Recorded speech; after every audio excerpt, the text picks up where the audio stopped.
President Obama awarded the nation's highest civilian honor, the Presidential Medal of Freedom, to a shocked Vice President Biden on Thursday at the White House.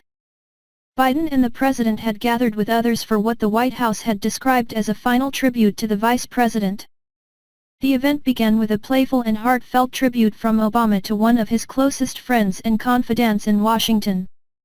As he finished his remarks, the president asked one of his military aides to come to the stage. "For the final time as president, I am pleased to award our nation's highest civilian honor," Obama began as a Marine officer bearing the medal stood by. Biden immediately spun around, turning his back to the crowd, and wiped his face and eyes with his handkerchief. The president bestowed the medal with distinction, an additional level of veneration that his three immediate predecessors had reserved for only three others: Pope John Paul II, former President Ronald Reagan, and Gen. Colin Powell. "I had no inkling," Biden said after the medal was draped around his neck. "I thought we were going to toast one another and say what an incredible journey it has been."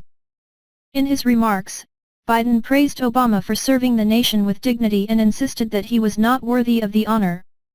"I don't deserve this," the vice president said repeatedly. Obama described Biden as a lion of American history and praised his long service in the Senate. As vice president, Biden's influence has spanned both domestic and international policy initiatives. He was a critical voice in crafting strategy in the wars in Iraq and Afghanistan and in encouraging Obama to send Navy SEALs on a mission to capture or kill Osama bin Laden in 2011.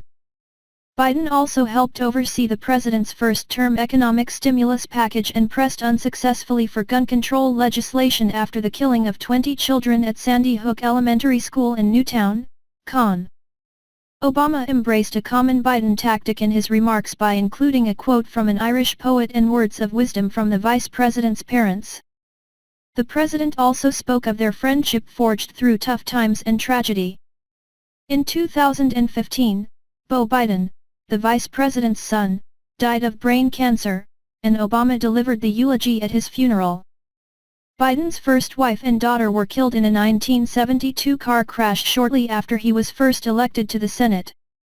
That tragedy has been a key feature of Biden's political identity, and much of Obama's remarks focused on the vice president's compassion for his fellow Americans.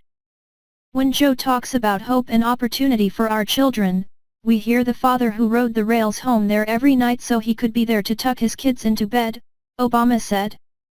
"When Joe talks to Gold Star families who have lost a hero, we hear a kindred spirit, another father of an American veteran, somebody whose faith has been tested and has been forced to wander through the darkness himself and who knows who to lean on to find the light." Biden recounted that Obama offered help when Biden's son was battling cancer and the vice president was weighing whether to sell his house to cover the bills. "I'll give you the money," Biden recalled Obama telling him. "Promise me. Promise me you won't sell that house." Biden said that he and Obama had on occasion differed on matters of policy but that he had never doubted Obama's judgment. "I just hope that the asterisk in history that is attached to my name when they talk about this presidency is that I can say I was part of the journey of a remarkable man who did remarkable things for this country," Biden said. Biden closed by grabbing the medal, which had been draped around his neck, and lifting it off his chest. "This honor is not only well beyond what I deserve but it is a reflection of the extent and generosity of your spirit," he said, turning to the president. "I don't deserve this, but I know it came from the president's heart."